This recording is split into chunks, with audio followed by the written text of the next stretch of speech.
ये आकाशवाणी रायपुर है। छत्तीसगढ़ी समाचार बुलेटिन के संग संगीता यादव के जय जोहार। अब सुनो आज के प्रमुख समाचार। प्रदेश में मुख्यमंत्री तीर्थ यात्रा योजना फेर ले शुरू। मुख्यमंत्री विष्णुदेव साय आज रायपुर रेलवे स्टेशन ले भारत गौरव ट्रेन ला हरा झंडा दिखा के करीन रवाना। कबीरधाम जिला में चलत 29वां भोरमदेव महोत्सव के आज होही समापन। और भारतीय जनता पार्टी अल्पसंख्यक मोर्चा के तत्वाधान में काली रायपुर के एकात्म परिसर स्थित प्रदेश भाजपा कार्यालय में सौगात ए मोती कार्यक्रम के आयोजन करे जाही। अब समाचार विस्तार ले। प्रदेश में मुख्यमंत्री तीर्थ यात्रा योजना फेर ले शुरू हो गए है। मुख्यमंत्री विष्णुदेव साय आज रायपुर रेलवे स्टेशन ले भारत गौरव ट्रेन ला हरा झंडा दिखा के रवाना करीन। ए ट्रेन ले प्रदेश के 800 यात्री तीर्थ यात्रा बर रवाना होइन। योजना के तहत दर्शनार्थी मन ला मदुरई, तिरुपति और रामेश्वरम के दर्शन कराए जाही। ट्रेन में यात्री मन बर खाए पिए के संग चिकित्सा सुविधा घलो रही। ए मौका में मुख्यमंत्री कहिन कि भाजपा सरकार में ए योजना के शुरुआत पूर्व मुख्यमंत्री डॉक्टर रमन सिंह करे रहीन। ए योजना ला 6 साल पहली बंद कर दे गे रहीस, जेकर शुरुआत आज ले फेर होइस। श्री साय कहिन कि राज्य के भाजपा सरकार जौन वादा करे रहीस ओला पूरा करे के काम करत है।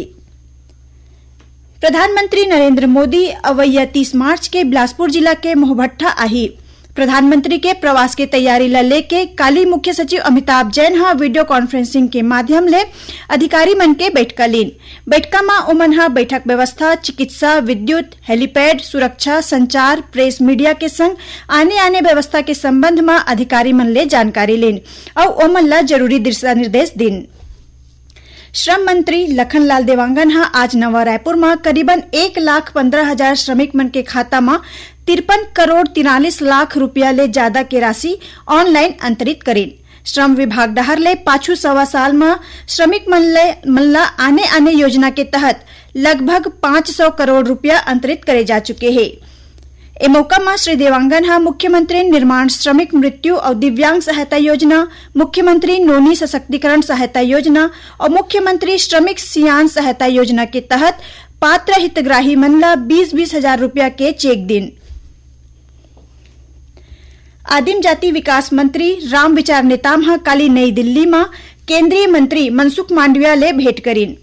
ए दौरान श्री नेताम और केंद्रीय मंत्री के बीच छत्तीसगढ़ सरकार डहर ले संचालित केंद्र और राज्य परिवर्तित योजना मन के क्रियान्वयन के संबंध में चर्चा हुई। भेंट के दौरान श्री नेताम केंद्रीय मंत्री ला छत्तीसगढ़ आय के न्योता घलो दिन। बस्तर संभाग के आने जिला में 8 नवा डिप्टी कलेक्टर मन के पदस्थापना करे गे है। सामान्य प्रशासन विभाग डहर ले जारी आदेश के अनुसार रविशंकर वर्मा ला सुकमा, मृणमयी शुक्ला ला कांकेर, नंदनी और सत्येंद्र कुमार बंजारे ला बस्तर, मनीष बघेल ला दंतेवाड़ा, सौरभ दीवान ला नारायणपुर, निधि प्रधान ला बीजापुर और लखेश्वर यादव ला कोंडागांव में अस्थायी रूप ले अवैया आदेश तक पदस्थ करे गे है। ए सबो डिप्टी कलेक्टर कार्यभार ग्रहण करे के तिथि ले 3 बछर के परिवीक्षा अवधि में रही। खबर के मुताबिक छत्तीसगढ़ लोक सेवा आयोग डहर ले आयोजित राज्य सेवा प्रारंभिक परीक्षा 2023 में संयुक्त प्रतिस्पर्धा भर्ती के परिणाम के आधार में 8 नवा डिप्टी कलेक्टर मन के पदस्थापना करे गे है। मुख्य निर्वाचन आयुक्त ज्ञानेश कुमार काली नई दिल्ली स्थित भारत अंतर्राष्ट्रीय लोकतंत्र और निर्वाचन प्रबंधन संस्थान III DEM में BLO पर पहली बार होवत प्रशिक्षण कार्यक्रम के उद्घाटन करीन। ए मौका में ओमन कहिन कि अवैया कुछ एक बछर में ऐसने प्रशिक्षण कार्यक्रम के माध्यम ले 1 लाख ले ज्यादा BLO ला प्रशिक्षित करे जाही। ए बेरा बिहार, पश्चिम बंगाल, असम, केरल, पुदुचेरी और तमिलनाडु के 24 ERO और 13 DEO संग बिहार, पश्चिम बंगाल और असम के 109 BLO मन ए 2 दिन के आवासीय प्रशिक्षण कार्यक्रम में भाग लेवत है। छत्तीसगढ़ी समाचार बुलेटिन आप मन आकाशवाणी रायपुर ले सुनत हो। छत्तीसगढ़ के खबर ले है आपकी वास्ता और खबर के विश्वसनीयता ले है हमार वास्ता। आकाशवाणी समाचार रायपुर के प्रादेशिक समाचार बुलेटिन के संगे संग हमार समसामयिक कार्यक्रम आप रेडियो के संग अपन मोबाइल में घलो सुन सकत हो। आकाशवाणी समाचार फेसबुक, ट्विटर और यूट्यूब में घलो हावय। हमार फेसबुक पेज हरे Chhattisgarh news on AIR, Twitter handle CGAIR news और हमार यूट्यूब चैनल हरे छत्तीसगढ़ AIR न्यूज।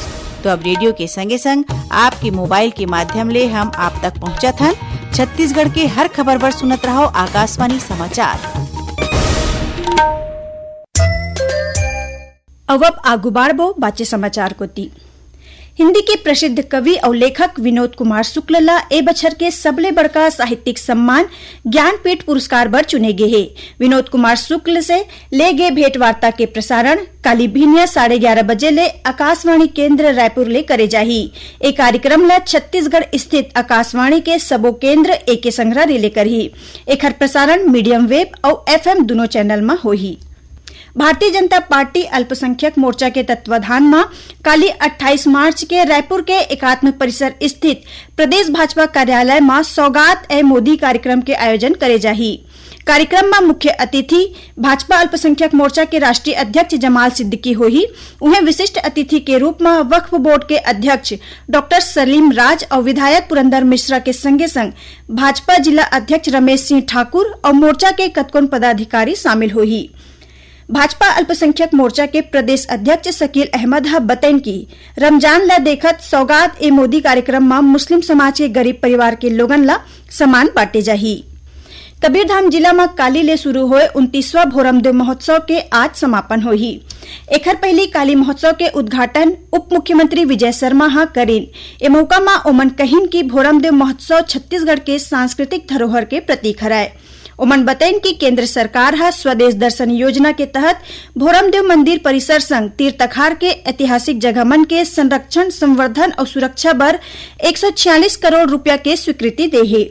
कार्यक्रम में श्री शर्मा हा प्रतियोगी परीक्षा के तैयारी करत युवा मन बर निःशुल्क कोचिंग के व्यवस्था करे के घोषणा करेन। भोरमदेव महोत्सव के पहले दिन सुप्रसिद्ध कलाकार हंसराज रघुवंशी संग स्थानीय कलाकार मन हा अपन प्रस्तुति दिन। रायपुर स्थित इंदिरा गांधी कृषि विश्वविद्यालय में काली ले 3 दिन के कृषि उत्पादक संगठन मेला सह प्रदर्शनी शुरू हो गए है।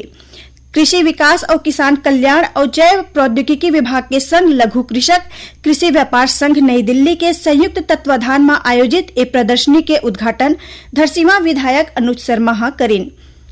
ए मौका में श्री शर्मा हा कहिन कि प्रधानमंत्री नरेंद्र मोदी डहर ले किसान मन के आय बढ़ाए बर कृषक उत्पादन संगठन के स्थापना पर जोर दे जात है और देश भर में 10,000 ले ज्यादा FPO के गठन के लक्ष्य रखे गए हैं। 3 दिन के ए मेला में प्रदेश के आने कृषक उत्पादक संगठन डहर ले बनाए गए जैविक खाद प्रदर्शनी और बिक्री बर उपलब्ध है। ए प्रदर्शनी में प्रदेश के 50 कृषक उत्पादक संगठन शामिल हुए थे। गरियाबंद जिला के फामेश्वरी यादव के चयन भारतीय सेना में महिला अग्निवीर के रूप में हो है। फामेश्वरी यादव छत्तीसगढ़ के पहली महिला हराय जेखर चयन अग्निवीर भर्ती परीक्षा में हो है। अग्निवीर महिला सैन्य पुलिस भर्ती के परिणाम 24 मार्च के घोषित करे गए हैं। फामेश्वरी यादव के चयन में सेना भर्ती कार्यालय रायपुर के अधिकारी मन हा ओखर सम्मान करीन। फामेश्वरी यादव के प्रशिक्षण बेंगलुरु स्थित सेना मिलिट्री पुलिस सेंटर में 1 मई ले शुरू होही। लोक शिक्षण संचालनालय है सरगुजा और बस्तर संभाग में सहायक शिक्षक भर्ती के 5वां चरण के दस्तावेज सत्यापन के आखिरी तिथि बढ़ा दे है। अब अभ्यर्थी 3 अप्रैल तक जिला शिक्षा अधिकारी कार्यालय में अपन दस्तावेज के सत्यापन करा सकते। एकर पहले दस्तावेज सत्यापन के काम 19 ले 26 मार्च तक निर्धारित करे गए रहिस। खबर के मुताबिक स्कूल शिक्षा विभाग डहर ले सीधी भर्ती के तहत बस्तर और सरगुजा संभाग के जिला में सहायक शिक्षक के पद मन बर भर्ती करे जाते। रायगढ़ स्थित स्वर्गीय लखीराम अग्रवाल स्मृति शासकीय चिकित्सा महाविद्यालय में फ्री वाईफाई सुविधा की शुरुआत हो गई है। ये सुविधा राज्य के कोनो भी शासकीय मेडिकल कॉलेज में पहली बार शुरू करे गए है। आखिर में प्रमुख समाचार एक घाव फेर। प्रदेश में मुख्यमंत्री तीर्थ यात्रा योजना फिर ले शुरू। मुख्यमंत्री विष्णुदेव साय आज रायपुर रेलवे स्टेशन ले भारत गौरव ट्रेन ला हरा झंडा दिखा के करीन रवाना। कबीरधाम जिला में चलत 29वां भोरमदेव महोत्सव के आज हो ही समापन और भारतीय जनता पार्टी अल्पसंख्यक मोर्चा के तत्वाधान में काली रायपुर के एकात्म परिसर स्थित प्रदेश भाजपा कार्यालय में सौगात ए मोदी कार्यक्रम के आयोजन करे जाही। एक संग छत्तीसगढ़ी समाचार बुलेटिन इहे सिरावत है। जय जोहार।